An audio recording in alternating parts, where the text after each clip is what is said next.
Hello అందరికీ, అందరూ ఎలా ఉన్నారండి? ఈరోజైతే నేను 5 రకాల పప్పులు వేసి వడలు చేస్తున్నాను. అవేంటియో చెప్పనా? 1 పెసరపప్పు, 2 మినపప్పు, 3 పచ్చిశనగపప్పు, 4 ఎర్ర బొనిగులు, 5 తెల్ల బొనిగులు. ఇలా 5 రకాల పప్పులు తీసుకొని ఒక గిన్నెలో పోసుకున్నాను. తర్వాత నీటితో శుభ్రంగా కడుక్కున్నానండి. తర్వాత నీటిలో ఒక 4 గంటల సేపు నానబెట్టానండి. పప్పు బాగా నానింది. నానిన తర్వాత మరొకసారి నీటితో కడుక్కొని ఒక చిల్లుల గిన్నెలో వడపోసుకున్నానండి. ఆ నీరంతా ఇంకిపోయేంత వరకు అలాగే ఉండిచ్చానండి. తర్వాత అయితే ఒక మిక్సీ జార్ తీసుకున్నాను. అందులో 2 ఎండుమిరపకాయలు వేశాను. తర్వాత ముందుగా నానబెట్టుకున్న పప్పులు కూడా అందులో వేశాను. తర్వాత రుచికి సరిపడా సాల్ట్ అయితే వేశానండి.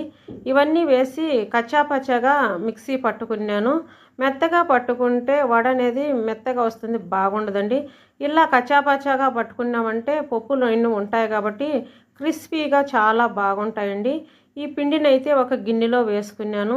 తర్వాత అందులో పసుపు వేసుకున్నాను. తర్వాత జీలకర్ర వేసుకున్నాను. తర్వాత కొద్దిగా గరం మసాలా కూడా వేసుకున్నాను. తర్వాత వాము వేసుకున్నాను. అలాగే ముందుగా కట్ చేసి పెట్టుకున్న కొత్తిమీర వేసుకున్నాను. సన్నగా కట్ చేసి పెట్టుకున్న పుదీనా వేశాను. సన్నగా కట్ చేసి పెట్టుకున్న పచ్చిమిర్చి వేశాను.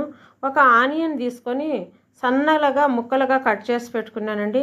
ఆనియన్ ముక్కలు కూడా అందులో వేశాను. ఇవన్నీ వేసి పిండిని అయితే బాగా కలుపుకున్నానండి. ఎర్రగడ్డలు, కొత్తిమీర అన్నీ వేసి బాగా కలుపుకున్నాను. అవన్నీ పిండిలో కలిసేలాగా కలుపుకున్నాను.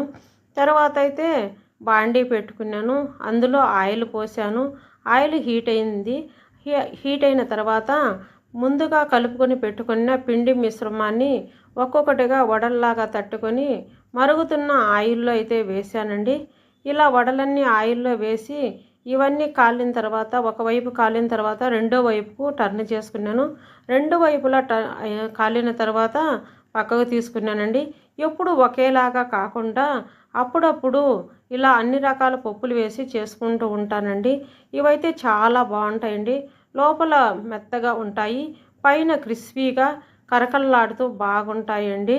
ఇవి ఇలా ఉంటాయి అనుకోవద్దండి, ఎందుకంటే ఎర్ర పప్పులు వేసాం కదా, ఎర్ర బొనిగులు వేసిన దానివల్ల ఎర్ర పొట్టు వల్ల అలాగా అయితే కనిపిస్తున్నాయండి. టేస్ట్ అయితే చాలా చాలా బాగుంటాయండి. ఇవి చల్లారిన తర్వాత కూడా క్రిస్పీగానే ఉంటాయి, మెత్తగా అయితే ఉండవండి, చాలా బాగుంటాయి. నేను అప్పుడప్పుడు ఇలాగే చేస్తూ ఉంటానండి. నా వీడియో కనుక మీకు నచ్చినట్లయితే లైక్ చేయండి, షేర్ చేయండి, సబ్స్క్రైబ్ చేయండి. Thank you for